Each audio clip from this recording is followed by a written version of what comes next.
Se alguma coisa parece boa demais para ser verdade, bem, geralmente é isso mesmo. Esse é o Visão Libertária, sua fonte de informações descentralizadas e distribuídas. No início de dezembro foi anunciado que a Argentina fechou um acordo com a China para investimentos de 4,7 bilhões de dólares em ferrovias. O presidente Alberto Fernandes disse que o investimento irá gerar não sei quantos mil empregos e irá revitalizar a ferrovia Nor-Patagônia, gerando melhorias em toda a economia argentina. Alberto Fernandes, lógico, deixou de fora o lado mais assustador desses contratos com a China, feitos dentro da iniciativa Cinturões e Estradas, o Belt and Road Initiative. A obra em si é dada como garantia. Se o país não pagar, a China passa a controlar diretamente esses ativos. Isso tem causado muitas confusões com outros países. Esses projetos dentro do Belt and Road Initiative não são necessariamente um mau negócio. Tudo depende do grau de desespero do líder político e da aceitação de propina para fechar o acordo. A grande dúvida é se esse projeto vai chegar a um termo positivo ou vai virar confusão como tantos outros. Vale a pena entender exatamente o que está acontecendo e o que é o Belt and Road Initiative. Pois bem, a partir de 2013, o Partido Comunista Chinês criou o Belt and Road Initiative, ou BRI, ou em português, Iniciativa Cinturões e Estradas. O nome do programa, como conhecido aqui no Ocidente, na verdade é uma tradução não muito precisa do chinês. Talvez uma tradução mais precisa seria um cinturão, uma estrada, One Belt, One Road, sendo que cinturão refere-se ao Silk Road Economic Belt, ou cinturão econômico da Rota da Seda, que é a região econômica da Ásia entre a China e a Europa, por onde passaram, no passado, muitas caravanas de comércio. Assim, o programa entende como países do cinturão esses países da rota histórica para a Europa. Por outro lado, o One Road é a estrada alternativa, ou seja, outras formas de se fazer o mesmo caminho. No final, hoje, o programa se aplica no mundo inteiro, havendo vários países participando, mesmo não tendo nada a ver com essa rota histórica entre a Europa e China. Qual a motivação desse programa? Bem, oficialmente a questão é bem simples e até positiva. A China quer ser uma potência econômica mundial, a maior potência econômica mundial. Querer eles até podem querer. A gente sabe, com regime socialista jamais vão conseguir isso, porque a economia da China acaba sendo inerentemente, estruturalmente menos eficiente devido ao planejamento central. Ainda assim, é o que eles querem. Os burocratas do partido estavam preocupados, porém, com um problema: as necessidades de recursos que a China até tem em seu território, mas não em quantidade suficiente para garantir o crescimento contínuo. A China é um país continental, tem muitos minérios, mas, como é típico, depende do mundo para um monte de outras coisas, principalmente produtos agrícolas, alumínio, carvão, petróleo e outro. O problema que enfrentam é que, para muitos desses recursos, na quantidade que precisam para suas ambições, acabavam precisando negociar com um punhado de países, Rússia, Estados Unidos e Austrália principalmente, mas também Canadá e Brasil. Muito arriscado para um país que pretende virar superpotência depender de tão poucos países, e essa visão se mostrou particularmente visionária posteriormente, com a vitória do Trump no EUA e uma briga comercial com a Austrália, o governo brasileiro agora com Bolsonaro vendo a China com uma certa antipatia, a previsão deles se mostrou certa. Não podem contar só com esses poucos parceiros. E eles sabem também que todos eles estão na esfera de influência dos Estados Unidos. O problema é, comprar de outros países pode ser complicado. Países ricos oferecem igualmente dificuldade de negociação. Por que então não negociar com a África, Oriente Médio, Sudeste Asiático e outros países mais pobres do mundo? Bem, isso parece uma coisa boa do ponto de vista de negócio, mas tem alguns problemas. Muitos desses países têm problemas, falta de infraestrutura séria. Mesmo que tenham enormes minas de minérios, mesmo que tenham muito produto agrícola, não tem estradas, meios de transporte para enviar esse produto para a China. Tudo isso acaba saindo muito caro sem esses meios de transporte. Além disso, se a China negociar apenas com um punhado de países pequenos, não teria minério suficiente para a sua demanda. Qual foi a ideia então?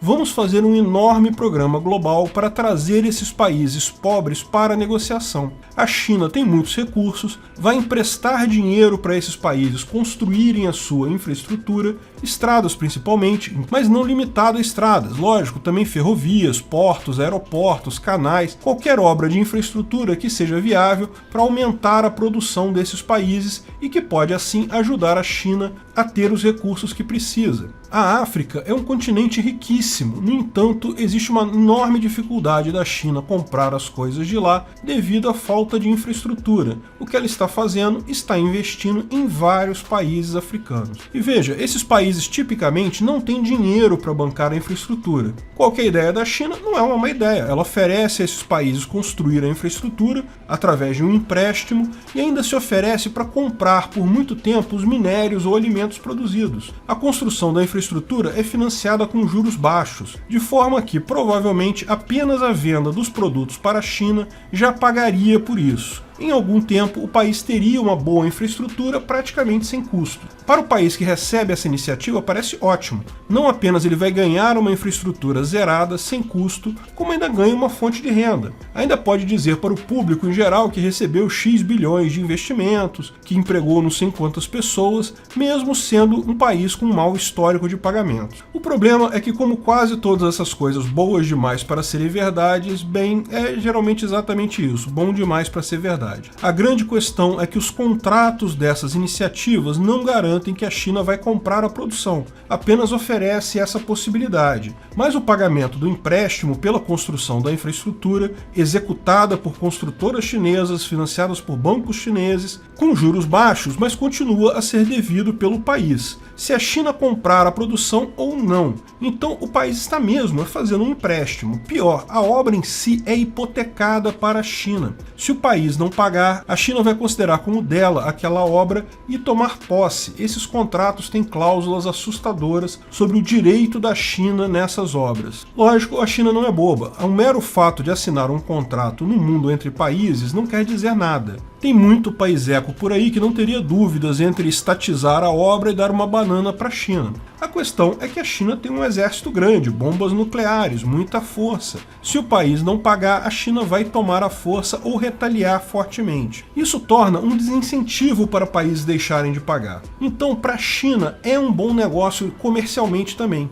Eles estão fazendo um empréstimo, vão receber de volta, e agora ainda tem mais um lugar para comprar os produtos que precisariam comprar de qualquer forma. O risco que os chineses têm é esses países não fazerem tanto dinheiro assim quanto esperam dessas obras e acabarem não pagando os empréstimos. A China ameaçar retaliação armada pode ser complicado, isso tem um custo grande. E além disso tudo, lógico, eles perderiam os parceiros comerciais. Portanto, o problema desses acordos para os países que os fazem é que é um empréstimo com agiota. Pode até sair mais barato que pegar dinheiro no banco. O problema é que existe o risco de violência. Mas para o agiota, para a China, também é arriscado, porque comprar guerras com vários países, mesmo países pobres, é coisa cara e sem garantia de retorno. Pior, muitos desses países não têm mesmo uma cultura de respeitar contratos, honrar dívidas, esse tipo de coisa. Pior ainda, muitos desses projetos acabaram dando terrivelmente errado, sendo investimentos enormes que simplesmente não trazem retorno devido ao entendimento errado do mercado. Mas mesmo que o projeto dê errado, ele ainda será usado pela China para pressionar o país. Então, para a China, raramente isso é problema. Para o país que aceitou o empréstimo, porém, isso pode ser desastroso.